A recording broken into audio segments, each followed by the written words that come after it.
Avant de commencer, je vous demande une chose très importante. Likez, partagez et téléchargez cette vidéo immédiatement. Car vous le savez, ce type de contenu est très vite censuré sur les réseaux sociaux. Votre action est donc essentielle pour que l'information circule en urgence. Bonjour à tous et à toutes. Recevez mes salutations révolutionnaires. Aujourd'hui, je vais vous parler d'un sujet extrêmement grave qui concerne directement l'Afrique et ses enfants. Le 23 avril 2019, l'OMS Bill Gates, en partenariat avec le laboratoire GlaxoSmithKline, GSK, ont lancé au Malawi le premier programme de vaccination de routine contre le paludisme. Ce vaccin s'appelle Mosquirix. Mais derrière la propagande médiatique et les slogans humanitaires, ce vaccin cache des dangers mortels, en particulier pour les petites filles africaines. Le Mosquirix n'est pas nouveau. Il a été créé en 1987, testé depuis les années 1990. Et pourtant, son efficacité n'a jamais dépassé 30 à 35%. Pire encore, son immunité ne dure qu'1 à 2 ans. Dans les essais cliniques, de graves effets secondaires ont été observés. Méningite, convulsions, paludisme cérébral, anémie, gastro-entérite et surtout une mortalité plus élevée chez les filles vaccinées. Une étude publiée en 2015 sur plus de 15 000 enfants montre que les enfants vaccinés avaient plus d'avantages de cas de méningite et de paludisme cérébral. Le taux de mortalité était plus élevé chez les vaccinés. Et surtout, selon l'analyse indépendante de la professeure Christine Stabell-Ben, les filles vaccinées avaient 2 fois plus de risques de mourir que celles non vaccinées. C'est très grave. Et les preuves s'accumulent.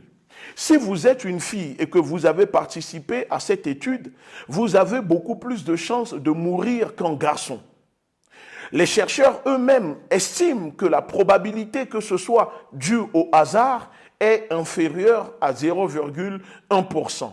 Malgré cela, l'OMS, sous la pression de Bill Gates, a cédé aux pressions du laboratoire GSK. Au lieu de suivre l'étude pilote sur 4 ans, ils ont décidé, contre les alertes et les risques, de prendre une décision finale après seulement 2 ans. Un choix qui met directement en danger la vie des enfants africains. Ce programme viole les règles de la recherche scientifique. Les parents ne sont pas informés des risques.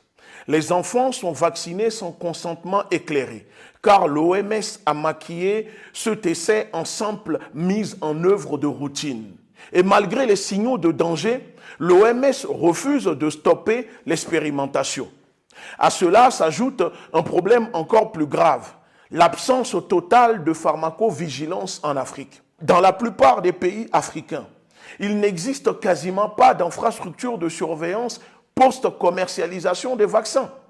Les bailleurs de fonds, comme Bill Gates, financent largement les programmes élargis de vaccination, mais pas la pharmacovigilance. Résultat, les effets secondaires graves ne sont ni détectés ni déclarés correctement. Ce n'est pas la première fois qu'un vaccin précipité cause un scandale. Aux Philippines, le vaccin Dengvaxia contre la dengue avait été lancé malgré des signaux d'alerte. Résultat, des centaines d'enfants sont morts. Le vaccin a été retiré et la confiance dans la vaccination a été détruite. Aujourd'hui, l'histoire semble se répéter en Afrique avec Mosquirix du laboratoire GSK, un vaccin financé par Bill Gates. Alors, je pose cette question. Pourquoi l'OMS, Bill Gates et GSK imposent-ils un vaccin qui réduit à peine certains cas de paludisme, mais augmente les risques de maladies mortelles et double la mortalité des filles africaines? Qui protège les enfants africains? Qui traduira GSK, Bill Gates et l'OMS et ses partenaires en justice? Chers frères et sœurs, l'Afrique ne doit pas rester silencieuse face à cette nouvelle forme d'expérimentation, face à ce terrorisme sanitaire dont les populations sont victimes. Il est donc urgent d'exiger transparence, responsabilité et justice. Nos enfants ne sont pas des cobayes. Avant de quitter cette vidéo, je vous demande et je le répète, likez, partagez et surtout téléchargez-la, car tôt ou tard, elle sera censurée. Et ce qui est en jeu ici, c'est la vie de nos enfants et la souveraineté sanitaire du continent africain.